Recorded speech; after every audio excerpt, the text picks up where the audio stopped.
Hello everyone, welcome back to our channel Billion Education where we aim to reach and teach billion population. So guys, आज जो शुरू करने वाले हैं वो आपके 12th महाराष्ट्र बोर्ड का biotech chapter.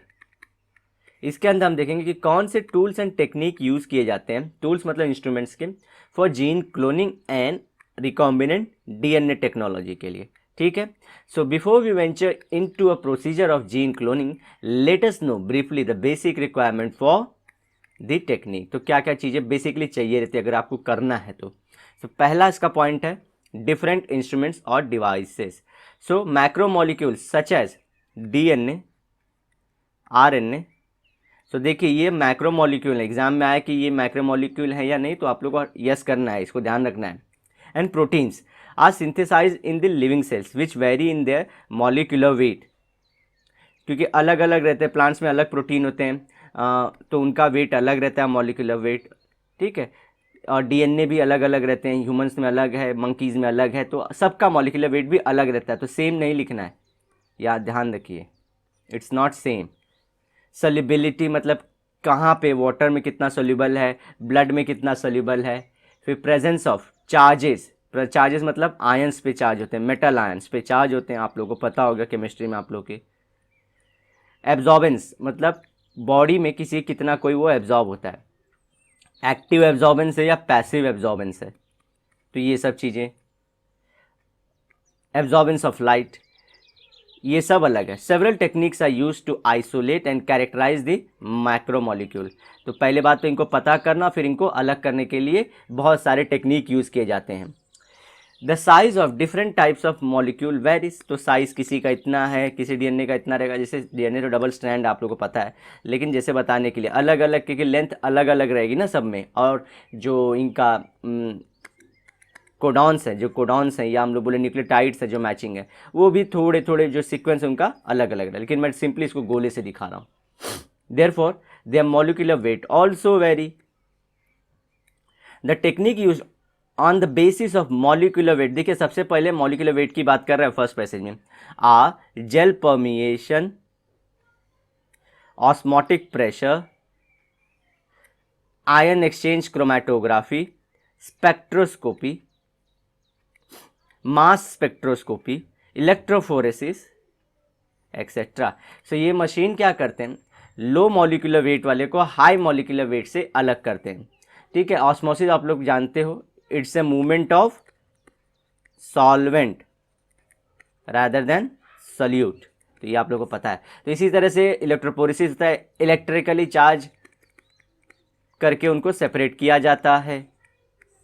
Mass spectroscopy again, spectroscopy, ये दोनों याद रखना आप लोग को। स्पेक्ट्रोस्कोपी का फंक्शन याद रखना है, ज़्यादा नहीं याद रखना है, लेकिन शायद से आप लोग को है नहीं, और ना टाइप ऑफ मॉलिक्यूल पता करने के लिए ये स्पेक्ट्रोस्कोपी यूज़ किया जाता है। इंफ्रारेड स्पेक्ट्रोस्कोपी, ऐसे बहुत सारे हैं। Electrophoresis is the separation of, देखिए, चार्ज मॉलिक्यूल्स, ठीक है, अप्लाइंग एन इलेक्ट्रिक करंट, तो वही हम लोग को जानते हैं, दो एंड होते हैं, पॉजिटिव टर्मिनल, नेगेटिव टर्मिनल, तो अकॉर्डिंगली जो पार्टिकल जो जैसा चार्ज है उस एंड पे वो जाता है। It is applied for separation of DNA, RNA and proteins. Important, can DNA RNA be separated using electrophoresis? Yes, if you provide electrical charges to them. DNA being negatively charge migrate to anode and small fragment of DNA molecules move faster, thus separate faster। Small है मतलब क्या, DNA का एक बड़ा है, तो ये छोटा रहेगा तो ज़्यादा तेज रहेगा, बड़े वाले को ड्रैग ज़्यादा लगेगा। और ये कौन से एंड पे जाता है डीएनए, उससे पहले बता दूं कि डीएनए निगेटिवली क्यों, ये जानते हैं आप लोग कि न्यूक्लियोटाइड जो है उसमें फॉस्फेट ग्रुप भी होता है, और फॉस्फेट ग्रुप कैसे चार्ज होते हैं, निगेटिव, इसलिए पूरे डीएनए को क्या बोलते हैं, निगेटिवली चार्ज होते हैं। यूज ऑफ अगारोज जेल, या आप अगार अगार भी बोल सकते हैं, वो अलग जेल लेकिन अगारोज अलग जेल, लेकिन सेम है। Electrophoresis, page, SDA page are the different method of electrophoresis. Degree college में आपको इसके बारे में डिटेल में रहेगा। तो चलते हैं पॉलीमरेज चेन रिएक्शन, इंपॉर्टेंट जिस टॉपिक के लिए हम लोग यहाँ पे जमा हुए हैं। So polymerase chain reaction is the another device used for gene cloning और जीन मल्टीप्लिकेशन, ध्यान रखिए, इन विट्रो लैब में। It is amplification of gene of interest through PCR. मतलब समझिए, मुझे ये पूरा का पूरा एक डीएनए का एक स्ट्रैंड है, मुझे ये वाला पार्ट हटा के, यहाँ पे ये वाला पार्ट हटा के मुझे कुछ डिफरेंट पार्ट ऐड करना है। दूसरी बात समझिए, मुझे यहाँ पे ये वाला पार्ट ऐड करना है। और दूसरी चीज़, इसको अब बहुत ज़्यादा कॉपी में रिप्लिकेट करना है। तो ये पहले इसमें डालना और बहुत सारे कॉपीज़ बनाने का काम कौन करता है? पीसीआर। आज फंक्शन समझ लीजिए, बार बार इसे जितनी बार पढ़ते जाएंगे उतना और जानते जाएंगे आप। इन 1985 कैरी मुलियस या मुलिस made an important discovery contribution in the form of extremely powerful technique called polymerase chain reaction, PCR बोलेंगे आगे से। PCR can generate a billion, देखिए बिलियन हमारे चैनल से मैच खाता है, copies of desired segment of DNA and RNA। Desired देखिए, जो मुझे चाहिए, विथ वेरी हाई एक्यूरेसी, बहुत ज़्यादा। ये ना कि जैसे कि मुझे मालूम है आप लोग कोडॉन के टर्म में, आप लोग प्लीज़ जो कोडॉन्स नहीं जानते आप मेरी 10th स्टैंडर्ड की हेरिडिटी वाली वीडियो प्रमोट नहीं कर रहा हूँ, मैंने अच्छे से बताया है वहाँ पे आप लोग को ट्रांसलेशन, ट्रांसलोकेशन, ये सब बहुत अच्छे से बताया है। कोडॉन क्या होते हैं, न्यूक्लियोटाइड, न्यूक्लियोसाइड कैसे अलग हैं, ये सब के बारे में अच्छे से बताया गाइस। तो एक बार जाके आप सिर्फ रिफ़र कर सकते हैं जिनको दिक्कत हो रही है। अदरवाइज दोज हु नो कि ये सब चीज़ें क्या है, वेल एंड गुड, आप कंटिन्यू कर सकते हैं। सो ये हाई एक्यूरेसी के साथ काम करते हैं। ये नहीं कि सिर्फ यहाँ पे कुछ गलत स्ट्रैंड दे दिया, वो वाला स्ट्रैंड गलत हो गया, वो खुद हम लोग देख लेते हैं, ठीक है ना। And specificity in matter of few hours only, घंटों घंटों नहीं। स्पेसिफिसिटी मतलब मैंने कुछ जहां हटा के लगाना था वहीं हटाया, बहुत स्पेसिफिक काम किया। और क्या किया, दूसरा चीज एक्यूरेसी से काम किया, मतलब जितना चाहिए था उतना ही कॉपी बना के दिया और जितना टाइम में चाहिए था उतना बना के दे दिया। The process of PCR is completely automated, machine के साथ ये कंप्लीटली आपको बटन्स दबाने हैं, सिर्फ थोड़े से रॉ मटेरियल डालने, उसके बाद अपने आप बनाएगा। and involves automatic thermal cycle for denaturation and renaturation of double stranded DNA। denaturation मतलब तोड़ना, and renaturation मतलब जोड़ना। जब प्रोटीन बोलते हैं हम लोग कि प्रोटीन डीनेचुरेट हो जाता है, जब उसे हम एक्सेसिवली गर्म कर देते हैं, तो वही थर्मल साइकिल को यूज़ करके हम लोग क्या करेंगे, एक्चुअली में डीएनए के जो ये डबल हेलिक्स स्ट्रक्चर है, दो ऐसे सीढ़ियों जैसा स्ट्रक्चर है, इसको तोड़ के सिंगल सिंगल बना देते हैं। ठीक है, आगे बढ़ते हैं। The device required for PCR is called thermal cycler. इसमें पीसीआर में खुद थर्मल साइक्लर लगता है, क्योंकि पीसीआर खुद में एक और मशीन है। PCR is in vitro amplification. Amplification मतलब क्या, बढ़ाना। समझिए, मैं यहाँ से इसको एम्प्लीफाई करूँ तो इतना बड़ा कर सकता हूँ। इसी तरह से अगर मेरे पास इतने डीएनए है तो मैं बढ़ा के उसके नंबर्स को एम्प्लीफाई मतलब बहुत सारे कर सकता हूँ। Of a desired segment which requires DNA containing desired segment to be amplified. तो जो मुझे बढ़ाना है उसी को बढ़ाऊंगा। Several molecules of 4 deoxyribose nucleoside triphosphate, इनके बहुत सारे मॉलिक्यूल, मतलब क्या, आप मशीन में एक्सेस में डाल के दे दीजिए इसको। Excess of 2 primer molecule. Primer molecule क्या होते हैं, जो सेगमेंट मुझे लगाना है ना, जो मैं ग्रीन कलर का ऊपर दिया था उसे प्राइमर बोलेंगे। ये जो मेरा डिजायर्ड जीन का स्ट्रैंड है ये प्राइमर है। Heat stable DNA polymerase. DNA polymerase क्या काम करता है, ये रेप्लिकेशन का काम करता है। डीएनए के रेप्लिकेशन को ये ऑलरेडी आप लोग पढ़ चुके होंगे। सो डीएनए के रेप्लिकेशन के लिए डीएनए पॉलीमरेज चाहिए ही रहेगा, तो वो तो चाहिए ही। जैसे ये ग्लू जैसा काम करता है, ग्लू आपके चिपका देता है जो हम लगाने वाले उसको, है ना। Appropriate quantities of Ng2+ ions to catalyze the performance of this DNA polymerase. तो आयंस हैं तो सिर्फ कैटालिसिस का ही काम ज़्यादा करेंगे, तो एक्टिविटी बढ़ा देता है। हम लोग नॉर्मल टर्म में आप देखोगे, गूगल करोगे तो यही सब चीज़ पाओगे।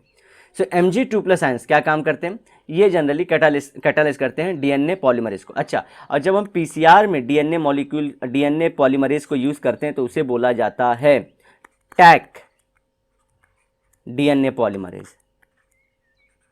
ठीक है, डीएनए पॉलीमरेज बोला था। बस आगे आएगा टर्म तो याद रखना आप लोग को। चलते हैं आगे, आपको आज प्रोसेस बता दूंगा। मैकेनिज्म आज जान जाएंगे of PCR. At the start of PCR, DNA segment जिसके अंदर ये पूरा पेरेंट वाला डीएनए सेगमेंट जिसमें मैं ऐड करने वाला हूँ, एक्सेस ऑफ 2 प्राइमर मॉलिक्यूल्स। तो 2 प्राइमर मॉलिक्यूल्स क्यों? क्यों देखिए ये है डबल हेलिक्स स्ट्रक्चर, इसको तोड़ूंगा, एक अलग अलग हो जाएंगे, एक प्राइमर यहाँ पे लगेगा, एक प्राइमर यहाँ पे लगेगा, तो 2 4 डीऑक्सीराइबोज न्यूक्लियोटाइड ट्राइफॉस्फेट लगेगा।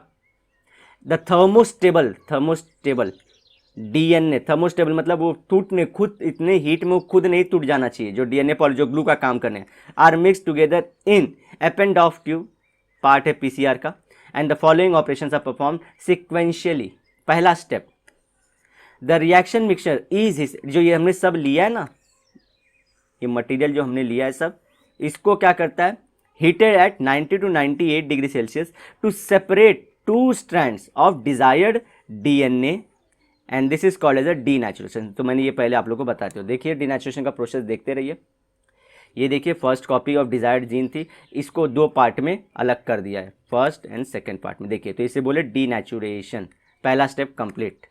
सेकेंड काम क्या करेगा वो, the mixture is allowed to cool, अब इसे ठंडा हो देंगे 42 डिग्री 60 डिग्री सेल्सियस तक का, ये भी फिर हमारे लिए हाई है, एंड दैट परम is pairing of primer to the complementary sequence in DNA, this is called as annealing, मतलब इसमें एनील करता है, रीनेचुरेशन नहीं होता लेकिन जोड़ता रहता है। देखिए अब ये 2 स्ट्रैंड अलग हो गए, तो जो प्राइमर जो एंड पकड़ता है, इसे आपको मालूम 3' और 5' एंड रहता है, तो कोई एक प्राइमर 5' एंड पकड़ेगा, एक प्राइमर 3' एंड पकड़ेगा, तो जैसे कॉम्प्लीमेंट्री सीक्वेंस इसलिए बोला है, और उसके हिसाब से समझिए ये अलग हो गया, ATGC कोडॉन है, तो मुझे ये प्राइमर जो चाहिए वो लाके लगा के तो देगा ही उस चीज़ को, प्लस इस कोडॉन को भी, और ये जो हमारे कॉम्प्लीमेंट्री कोडॉन है उनको भी लाएगा, ठीक है, तो किसी पार्ट को हटा के किसी पार्ट को लाएगा भी।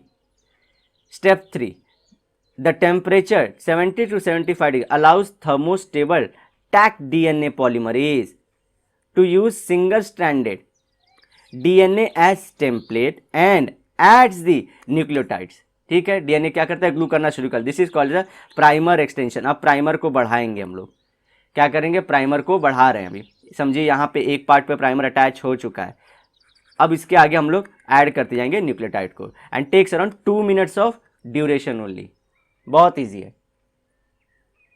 ये देखिए 2 डिफरेंट स्टैंड हो गए, यहाँ पे देखिए कॉम्प्लीमेंट्री सेकेंड स्टेप में ऐड होगा कि नहीं, जो मैं एंड बोल रहा था, ये देखिए यहाँ से ये लेफ्ट से ये राइट से आगे बढ़ना शुरू कर दिया, ये राइट से लेफ्ट जा रहा है, ये लेफ्ट से राइट जा रहा है, replicating DNA strands using tag polymerase. ठीक है, यहाँ पे मैंने बोला डीएनए पॉलीमरेज को क्या बोलेंगे हम लोग, यहाँ पे टैग पॉलीमरेज बोलेंगे, थर्मोस्टेबल। अब हमको जो स्ट्रैंड चाहिए था उसका कॉम्प्लीमेंट्री स्ट्रैंड आ चुका है। 1 cycle takes around 3 to 4 minutes to begin second cycle. DNA is again heated to convert double stranded into single। तो स्टेप 1 फिर से रिपीट करेंगे। In an automatic thermal cycler, जो ऑटोमेटिक हो, the above 3 steps are automatically repeated 20 to 30 times. अपने आप वो machine 20-30 बार repeat ही कर देगा। Thus at the end of n cycle, मतलब कुछ नंबर होगा, 2n copies of segment DNA segments are form. ठीक है, फर्स्ट राउंड में कितने फॉर्म हुए थे, 2, दूसरे राउंड में कितने फॉर्म हुए, 4, तीसरे राउंड में कितने फॉलो होंगे, तो इसके लिए आपको ये देखिए 2:8, 2:3, 8 फॉर्म है, तो ये 2:n का फॉर्मूला लगा दिया। सिंपल है, आप फॉर्मूला डिराइव कर सकते हैं कैसे होगा। These machines perform the entire operation automatically and precisely. अच्छा, तो देखिए आप बोलेंगे इसमें डिजायर्ड जीन कहाँ डालें हम लोग, तो वो भी डाल सकते हैं, ये सिंपल स्टेप बताया आपको। ठीक है, जो मैंने बताया ना कि बीच में यहाँ पे हम लोग ऐड करेंगे, फिर वो कॉपी उसको फैला सकता है। तो ये सिंपल वाला है कि कैसे किसी डीएनए के सेगमेंट को बहुत बार मल्टीप्लाई करके बिलियन कॉपी बनाया जा सकता है, तो हम ये जाने इसमें। Once the desired number of cycle, जितने चाहिए आपको उतने साइकिल आपने रिपीट करा दिए, is completed amplified DNA segment is purified by gel electrophoresis, ताकि और अगर जो जैसे अनवांटेड स्ट्रैंड्स बन गए हैं तो वो सब निकल जाए। और एक्सेस ऑफ जो न्यूक्लियोटाइड्स हैं, न्यूक्लियोसाइड्स हैं, वहाँ पे प्राइमर, वो सब साफ हो जाए, इससे हमको जो डीएनए का सीक्वेंस है वही चलेगा। After it's sequencing and the amplified DNA segment can be inserted into a cloning vector, desired gene can also be obtained from the gene library. तो जीन लाइब्रेरी में समझिए यहाँ पे जीन्स पढ़े, समझिए कि ये कोई बैक्टीरिया उसका जीन है, यहाँ पे कोई दूसरा बैक्टीरिया उसका जीन्स है, फिर उसके बाद तो डिजायर्ड जीन इसके अंदर डाल सकते हैं। तो आप जीन लाइब्रेरी में सीधा यूज़ कर लीजिए और इसको हमारी इस डीएनए में इंट्रोड्यूस करा के इसके मूल्यवान कॉपीज़ बना दीजिए, अपने आप ये लोग ग्रो होना शुरू कर देंगे। तो ये जाना हमने कि कैसे पूरा का पूरा पीसीआर काम करता है, पीसीआर खुद में है क्या। ठीक है गाइस, सो यहाँ पे हमारा पीसीआर का मैकेनिज्म और पीसीआर के बारे में दोनों चीज़ें, इंट्रोडक्शन और मैकेनिज्म दोनों खत्म हो जाते हैं। सो होपफुली आपको कोई डाउट न रहे, और अगर डाउट है भी तो हमें कमेंट सेक्शन में लिख के बताइए, वो हम कंप्लीट करेंगे नेक्स्ट लेक्चर में। Till then bye bye, have a great and nice day ahead.